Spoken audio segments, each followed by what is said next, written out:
Hello there. If you're new here, thanks for stopping by. Every Friday we sit down and chat about a case that we feel has an important message that can help others in similar situations, save a life, change mindsets, or even contribute in changing laws. But before we dive in, here's a little side note. Every bit of information, images or footage was compiled from what's available online, or if we were lucky in some cases, from the very people closest to the case. All opinions expressed are our own. We mean absolutely no disrespect. So don't click out and stay a while.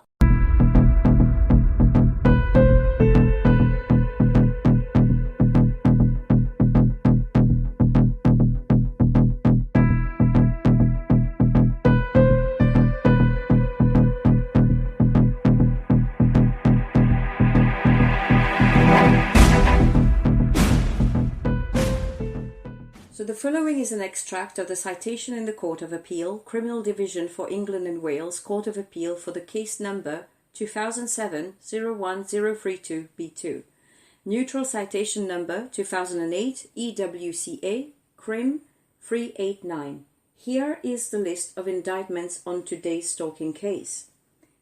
On the 2nd of August 2006, in the Crown Court of Southwark, before His Honour Judge Price and a jury, the appellant Maria Marchesi was convicted of 4 offences. They are as follows. Count 1. Statement of offence.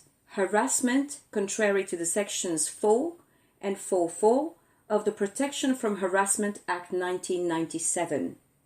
Particulars of offence. Maria Marchesi, between 1st October 2002 and 7th September 2003, within the jurisdiction of the Central Criminal Court, you caused Deborah Pemberton to fear that violence would be used against her by your course of conduct, which you knew or ought to have known would cause fear of violence to Deborah Pemberton on each occasion, in that you sent malicious and threatening texts and messages and made malicious and threatening phone calls that you would cause violence to Deborah Pemberton. Count 2. Statement of offence. Threats to kill, contrary to Section 16 of the Offences Against the Persons Act 1861. Particulars of offence. Maria Marchesi, on diverse days between 1st October 2002 and 7th September 2003, within the jurisdiction of the Central Criminal Court, without lawful excuse you made to Deborah Pemberton threats to kill her, intending that Deborah Pemberton would fear that said threats would be carried out. Count number 3. Statement of offence, harassment, contrary to Section 4.1 and 4.4 of the Protection from Harassment Act 1997. Particulars of offence. Maria Marchesi, between 1st October 2002 and 7th September 2003, within the jurisdiction of the Central Criminal Court, you caused Jan Falkowski to fear that violence would be used against him by your course of conduct, which you knew or ought to have known could cause fear of violence to Jan Falkowski on each occasion, in that you sent malicious and threatening texts and messages and made malicious and threatening phone calls that you would cause violence to Jan Falkowski. Count 4. Statement of offence. Perverting the course of justice, contrary to common law. Particulars of offence. Maria Marchesi, on 21st January 2004, within the jurisdiction of the Central Criminal Court, with intent to pervert the course of justice, you did an act which had a tendency to pervert the course of public justice, in that you made a false allegation of rape against Jan Falkowski.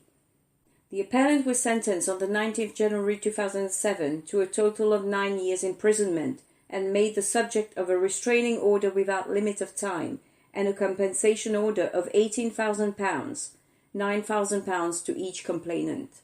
Right, so again today we've got Rachel, myself and Roger, who are going to be opening this panel of conversation. Firstly, hello to everyone.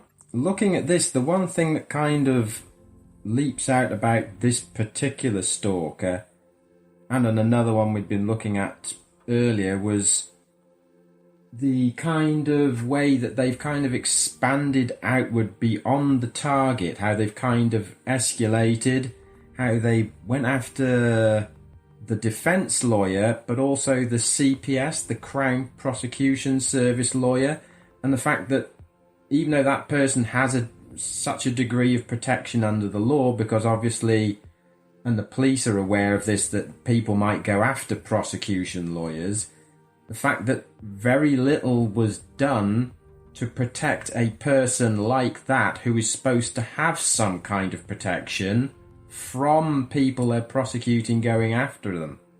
I think that was one thing that kind of jumped out at me, and it kind of, on this particular case, reminded me of another one we'd looked at where there was the stalker to the guy in the club who had bodyguards, big bodyguards that were trying to keep a female stalker at bay, but they ended up quitting their job because they just couldn't put up with the stress of what was happening. So it's what it kind of jumps out at me when you talk about stalking and its effects and maybe the weaknesses in society. It's kind of like this lack of a linking of arms between various people or groups in society to hold back these kind of individuals, because if people were more sort of, if that makes sense, linking arms together, there'd be more resistance. But it's almost like each person feels isolated in their own way, and there's not like a group response to contain or push back against this kind of behaviour. Yeah, I think, you're completely right in that sense, and this is what's great about the second part of each of our episodes, where we get to open this panel for discussion, because it brings different perspective and different insights on how we perceive this crime. A lot of us wouldn't even have even given it a second thought, would we? No. How about you, Rachel? What do you think about, like, if we were to compare this in what's happening in the States, have you ever come across, or do you know anybody that has been stalked? Not personally, but then again, it's not something people really talk about. I think that's why it's such a good thing that we're bringing some awareness to this subject.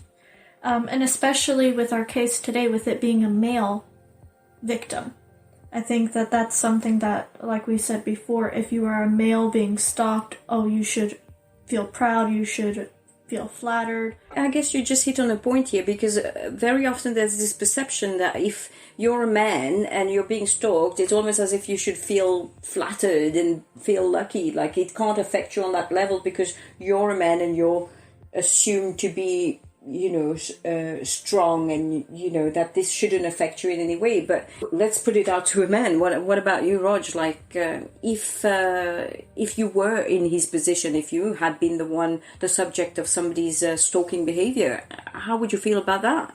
I mean, the more we look into these different cases, you start off, when you hear the word stalking, you have certain assumptions in your head about the victims, the criminals, and what's involved. And the thing that I've noticed as we've looked into more of these different cases is just how big some of the gaps in the assumptions are. Like, most people seem to start off with an assumption about stalking as being two extremes. So you've got at one extreme end is this, it's very minor, you should be flattered, or why are you even mentioning this, that's so silly. And then at the other end of the scale is the kind of what people kind of imagine with, like, superstars who have stalkers who are, like, mentally ill, breaking into their homes or doing very strange things. And there's, with each case, you kind of can pull out of it certain assumptions those assumptions that are clearly kind of wrong. In this case, one of the assumptions was that's kind of a challenge by this one, and the other one that I mentioned is how the stalker can go after several other individuals, including a defence and prosecution lawyer, and not be held to account for that. What they did that does classify as stalking to them, they also essentially got away with. Mm-hmm. Yeah, interesting point. Because no charges were brought to her because she did this. Not that we have heard or come across. That's very interesting. It's something very interesting, Roger, that I need to mention. Rachel brought up Well, Rachel's going to pull out that information again for us, just to give a bit more clarity on that, because Roger wasn't there with us on that first part. What were you about to say, Roger?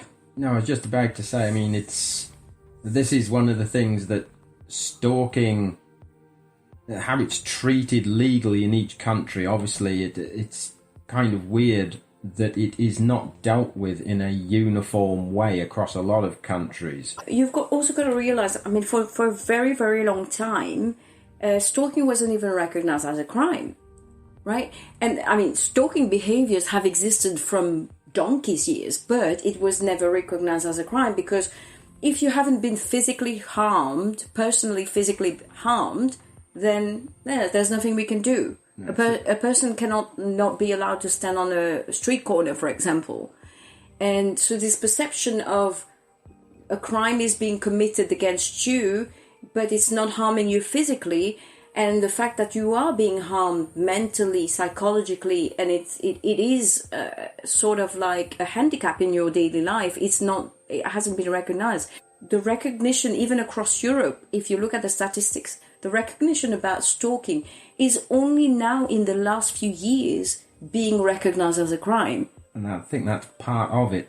It's because it's becoming now recognized as a crime. It's like each legal jurisdiction is struggling to define and evolve its understanding of what should be covered under those laws and legislations. Exactly. Now let's look again at the US. Well, just to bring up what Roger was saying, I know in the States we have free speech. Yeah. So whenever anything like that comes up, especially nowadays where you can use your computer or your Facebook technology in order to stalk somebody, it's free speech, as I can say what I want to say. You can't stop me from saying this. I'm not hurting you. I might be bullying. Yeah. And that comes on to another law. Another law. But it doesn't necessarily get classified under this person is stalking me. What can I do about it? Yeah. Okay, so stalking is a crime in all 50 states in the United States. But fewer than 1/3 of these states are classifying stalking as a felony in the first offense. So basically what that means is, unless there is an aggravated assault, so a possession of a deadly weapon, a violation of court order of your probation or parole, or a victim of stalking who is under 16 years old, they won't prosecute on the first offense. And that, again, like what we were saying before, it's a scary thought. So it's treated as a misdemeanor. Yes. Pretty much. It becomes scary because that's literally giving a free pass, basically, to people who are exhibiting these signs of stalking. Because, again, many of for example, the serial murderers, serial rapists, they have started with peeping Tom behavior, stalking behavior, and it escalates. And as we can see, even in the case of Maria Marchese, she starts off with being infatuated in the dark, and then there is a trigger point, there is a cataclysm, being his new relationship with Deborah Pemberton, that prompts her to start making the phone calls. But she still says nothing. It was silent phone calls.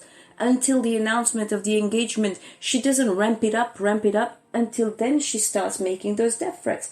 So if she also broke into the boat, releasing the gas, leaving the lights on, God knows what else. And Roger, yeah. And she's got the previous couple. I think somebody mentioned that she'd been stalking for 10 years prior to that. Exactly, and threatened to kidnap and kill their baby. So how far would she have been satisfied to just stick to just the threats? If she was bold enough to stalk the CPS woman at her workplace, which is a legal building. With security. Exactly. So I can only imagine how far and how soon and how fast she would have ramped up those behaviors even more. I still think it's crazy that she was even able to do that. To stand outside of a building. Exactly. With security, knowing that she was a threat, and she was still allowed to stand there and harass. Exactly. And this is the reason why we are here to discuss this. because I think it's a very important subject to touch on. It's a very important subject to shine a light on, because we have nowadays, as we have seen in the statistics that we read you, that, you know, just in the UK alone, 1.3 million women are being harassed, stalked. 900,000 men are being harassed and stalked on a yearly basis. On a yearly basis. This is no joke. This is not a one-time event. This is not a new offense. It has been there for the longest time in the history of the world. And it is about time that we start taking a stand for it, and we start doing something to try and help change those laws, so there is a better understanding and there is a better awareness for people who could end up as victims, and for people who are enforcing the law. Now that we've pulled all this together and pulled all this case and made the research and come across those various factors into play with regards to stalking and started this subject, this topic, what do you think in this particular instance are the lessons that are to be learned with regards to this case? I think the one that leaps out from this one is the kind of the linking of the arms that I mentioned before. For there to be a defense or some kind of resilience to this kind of stalking behavior, it's society and the different groups within it, not just the police, but people all doing their relative parts in linking arms together against it, whether it's a member of family, a colleague. I mean, the fact that that the person managed to go after the lawyer and the Crown Prosecution Service and there was no response to it, that is the most glaring kind of neon light saying that not just the system isn't working, but arms aren't linking together that should be. And I mean, that, as I say, that should go everywhere from the last point, which is like the police, to the first point, which is the nearest and dearest to the victims. That's true. And I think it's a very perfect way to end this discussion right now, because we are going to come back in a couple of minutes and talk to you about the different ways to seek help if you are in a position where you are currently experiencing stalking behaviors from someone, who to approach, what to talk about, and what you can do. And we also want to give a shout out to Alice's trust, which is Alice Ruggles Trust, and we want to talk about the good work that they are currently doing to help exactly with the subject that Roger just touched on, which is the linking of arms, because they have since they started the trust, there has been funds raised for at different various challenges, various events that they've held to try and invest those funds into changing the law and bettering the understanding of what stalking is all about and how we can help people to avoid situations like this.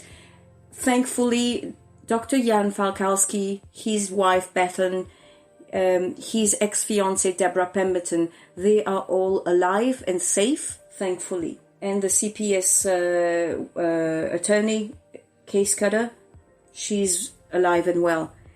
Unfortunately, there are cases in the world where this is not happening. A lot of the cases we will touch on in future episodes are unfortunately such occasions. Stay with us. So if there is a case that you would like us to discuss, a case you would like us to bring to light, to either help, give it a little bit more attention, or help you with putting it out there and talk about it, you are welcome to send us a private message on Pretty Criminal on Facebook, or you can also email us on unladylikeinvestigations@gmail.com.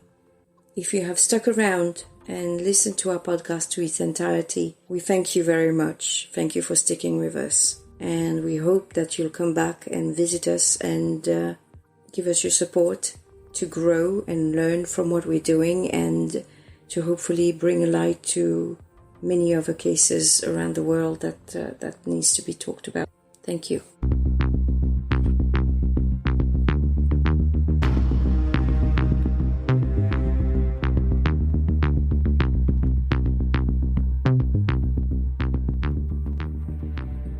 Welcome back with Rachel and Crystal. For those who have stuck with us throughout our very first episode, we thank you from the bottom of our hearts. Now, as we lightly mentioned the Alice Ruggles Trust at the beginning of this episode, we would like to provide you a little more insight about what they have been doing with the funds raised so far. Their mission is to help prevent what happened to Alice from happening to others. We need, as a collective, to bring stalking to an end. The trust exists to raise awareness of stalking, including coercive control, to ensure that relevant legislation is effective and adhered to, and to bring about lasting improvements in the management of perpetrators and the protection of victims. The trust is a member of the National Stalking Consortium in the UK. Now let's look at how your support of the trust is already and actively making a difference in the UK at the moment. Of course, I'm talking about the people who have contributed, who have participated in the various challenge, who are actively taking part in Alice's community. The trust has achieved the following in 2021 alone. It's widened the reach through social media. I urge you all to join into the fight. Let's lock arms and help put an end to this awful, awful crime. Now, the Trust has undertaken a huge task with the training of professionals in a range of different services such as magistrates, trainee social workers, victim advocates. They are also currently working with Tees, Esk and Ware, the NHS Foundation Trust, to raise awareness of the dangers of stalking. They have developed the resources for a healthy relationship badge for the Kent Girl Guiding. For those who are not familiar with what it is, I mean, I'm sure you know about the Boy Scout and maybe have heard of Girls Guides. So they do have the same in the UK. If you are familiar with the Scout practices or Girls Guide practices, you do things and you earn badges. And of course, those things are related to the badges that you earn. And that is an absolutely great thing if they have developed the resources for the girls to earn the healthy relationship badge, which means they are being educated on the subject about how to recognize what a healthy relationship should look like. The trust is also involved with a research group in the UK and collaborating with a research study at Curtin University on stalking amongst young people. As you have heard Rachel mention in our episode, she's touched on the statistics in the States, whereas a large portion of the people being stalked are young people, usually under the age of 25, and for quite a large number of them were under the age of 18, which is a scary thought. So if we can actively take action and help educating and creating awareness amongst young people, this will prevent such a huge number of cases in the future, hopefully. The Trust is also helping organise twilight sessions for trainee teachers and teachers in London. They have helped with updating the PSHE lessons for schools with additional lessons which are identifying unhealthy relationships, managing unwanted attention, reducing inappropriate behaviour, which so far has been downloaded over 8,500 times. 8 police forces across England are now starting projects to deliver these lessons to KS4 pupils. There has also been a 2-minute animated video that was produced by the Trust for the education of young people. These are just a few things among the other good things that this Trust is undertaking. That's no easy feat. They're working absolutely hard into actively taking responsibility and ownership, participating into trying to do something against this crime, to help our young women, to help not just our young women, because we have obviously found out that the men and boys can just as much be stalked, to help people from such behaviors, unhealthy behaviors. It is not good enough anymore to be just a bystander. It is not good enough to turn a blind eye and say, this does not affect me. You couldn't be any more wrong. Most of the victims are people who are just like you and I. Now, if you are one of the victims, or you are feeling that there is somebody out there who are causing you harm, causing you such distress where you feel this could potentially fit in the category of stalking, we have here a list of the various areas where you can look for help. If you are in the UK, the victimsupport.org.uk. Also contact the Trust, which is alicerugglstrust.org. The National Stalking Helpline on 0808 8020 300. The National Stalking Clinic, which is located at Camlet 1, North London Forensic Service, Chase Farm Hospital, the Ridgeway in Enfield. Their phone number is 020 870 26104. You can also email them at nationalstalkingclinic@nhs.net. If you are in the States and you are currently listening to our podcast, you can seek help at the victimsofcrime.org. Their phone number is 202 467 8700. And you can email them at info@victimsofcrime.org. You can also seek help at www.justice.gov, www.safehorizon.org. I'm not really sure if we have mentioned it, but Rachel and I both are permanent residents of Denmark. So if you are in Denmark and you are currently listening to our podcast, you can find help at www.danskstalkingcenter.dk. Their number is 25177374. Now for our last bit of this podcast, which is one fact about Alice. She was the third of 4 children in her family, and she grew up in a quiet village of Turlington in Leicestershire. Thank you for listening. So long.